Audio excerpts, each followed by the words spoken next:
Nessa animação, representamos o processo de desdobramento dos diferentes corpos. Vemos aqui a projeção ou saída dos corpos sutis do homem. O corpo físico permanece. O duplo etérico, o corpo astral e o corpo mental se exteriorizam. Os fios coloridos dão enfoque ao funcionamento dos cordões fluídicos, que são os responsáveis pela interação entre os corpos. Para ressaltar os fluxos mental, emocional e vital, subdividimos o cordão de prata, que assimila todos os fluxos, em 3. O cordão de prata propriamente dito, que liga o corpo físico aos demais corpos sutis, aqui representando apenas o fluxo mental. Em amarelo, o detalhamento do fluxo emocional.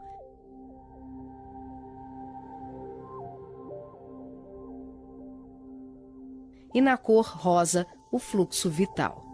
Esses cordões são semelhantes ao cordão umbilical, porém, a densidade deles é muito mais sutil.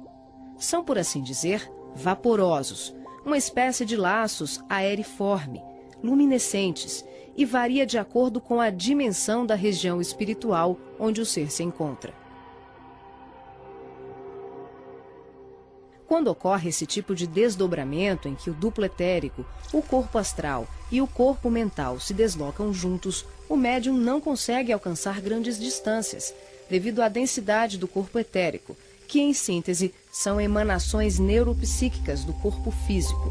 Dessa forma, o espírito fica nas imediações do organismo carnal e sua saída ou projeção é geralmente por tempo limitado. Esse fenômeno é muito comum no sono e também em desdobramentos parciais durante os trabalhos mediúnicos.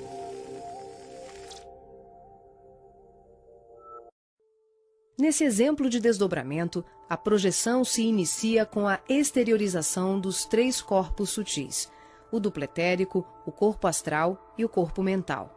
Em seguida, o passivo devolve ao corpo físico os eflúvios vitais, conhecidos em seu conjunto como duplo etérico, que tem como uma de suas funções assegurar o equilíbrio entre a alma e o corpo de carne, garantindo o calor indispensável à colmeia celular.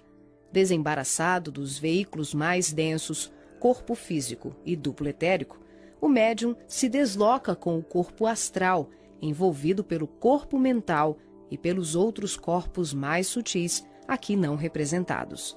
Ao devolver as energias neuropsíquicas, o médium projetado fica, por assim dizer, mais leve e ágil, o que lhe permite uma melhor condição de trabalho e observação, além de lhe possibilitar o deslocamento para regiões diversas.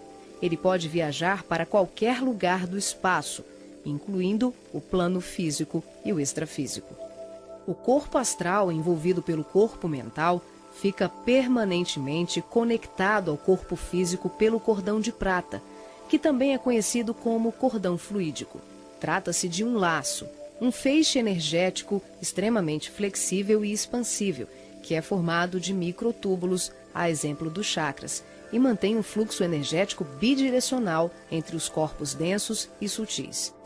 Esse fluxo vibratório de nutrição faz com que o espírito perceba, de imediato, tudo aquilo que possa vir a ocorrer ao corpo físico durante o desdobramento. Na volta, podemos observar como ocorre a reentrada dos corpos mais sutis, na conjugação com o corpo físico e etérico. Aqui temos o desdobramento do corpo mental. Os 3 corpos saem. O médium devolve ao corpo o duplo etéreo e apenas o corpo mental se projeta. A animação demonstra que, em qualquer tipo de desdobramento, os corpos permanecem conectados entre si através do cordão de prata e dos fluxos energéticos. Em relação ao corpo mental, ocorre muito mais um fluxo mento-emotivo que propriamente um cordão densificado, como mostra o vídeo. Esse tipo de projeção permite ao médium se deslocar para qualquer lugar do universo com uma percepção muito maior, visitando regiões astrais e mundos superiores que estão bem além das colônias de transição, geralmente descritas na literatura espírita. O corpo mental é o envoltório sutil da mente. tem a forma ovalada ou ovoide, que define o formato da totalidade da nossa aura. O mental também é o responsável pela formação do corpo perispiritual ou corpo astral. É o corpo que permanece quando perdemos os demais corpos, por avanço evolutivo, por desequilíbrio profundo, como na ovoidização ou em operações atinentes a certos renascimentos na crosta terrena.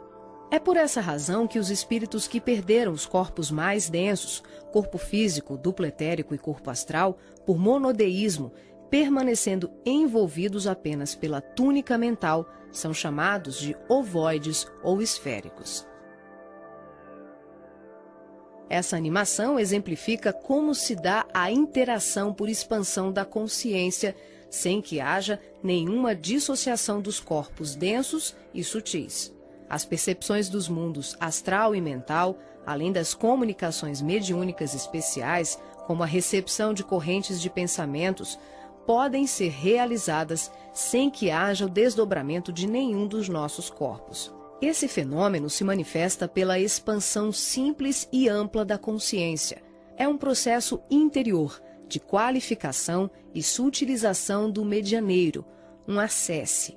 O ser vê, ouve, percebe e interage com outros seres e diversos mundos, sem que ocorra uma saída, uma viagem, um deslocamento. O espírito pode estar em vários locais ao mesmo tempo e perceber, tomar conhecimento de tudo o que o cerca e tudo o que o envolve a grandes distâncias. É o todo em cada parte, é cada ponto contendo o todo.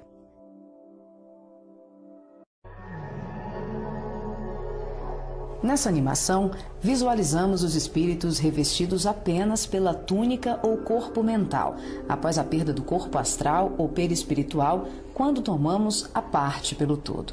São denominados pelo espírito André Luiz de esferoides ou ovoides, tristes mentes humanas sem apetrechos de manifestação, verdadeiros fetos ou amebas mentais, que são utilizados por mentes criminosas e perversas em processos obsessivos, tecnicamente organizados, tanto em relação aos desencarnados como encarnados. Geralmente se apresentam em forma ovalada, da dimensão de um crânio humano de aspecto gelatinoso, com características amorfas e colorações que variam de um acinzentado escuro ao negro e ao avermelhado. A perda do corpo astral ou ovoidização são atinentes a vários processos, que vão da reencarnação à sublimação do espírito.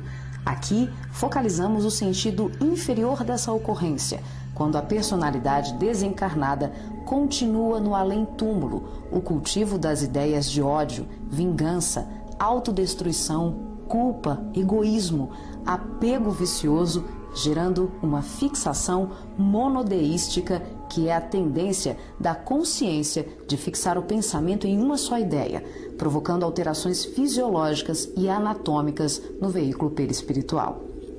As partículas mentais circulam em circuito fechado pelo campo da aura e são absorvidas pelos chakras, provocando a assimilação de forças degradantes pelas células perispirituais, que passam a operar em regime de desequilíbrio, até que pela repetição incessante e de longo curso de tal mecanismo, o ser gasta, por assim dizer, o seu corpo astral ou perispiritual, ficando revestido apenas pelo corpo mental.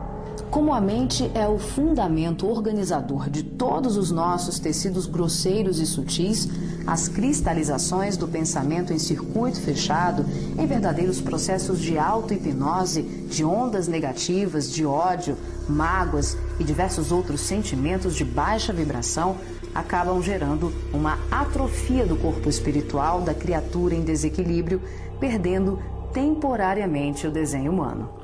Os ovoides, quando são atraídos e localizados por mentes perversas no campo da aura de encarnados ou desencarnados, passam a viver em regimes simbióticos com suas vítimas, absorvendo-lhes as forças psíquicas em movimento automático de sucção, à semelhança de vários parasitas encontrados na natureza, levando à desorganização das estruturas psíquicas daqueles que lhes sofrem ação doentia.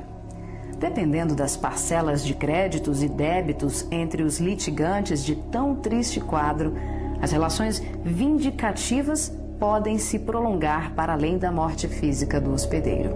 Essas obsessões dolorosas não são ocorrências raras, mas processos comuns provocados pela ignorância e paixões daqueles que permitem enovelarem-se nas teias do ódio e da vingança. O caminho dos ovoides, em tão triste condição, é a esfera do recomeço, as reencarnações na crosta terrena ou em setores outros de vida congênere, tal qual a semente destinada à cova escura para trabalhos de produção, seleção e aprimoramento.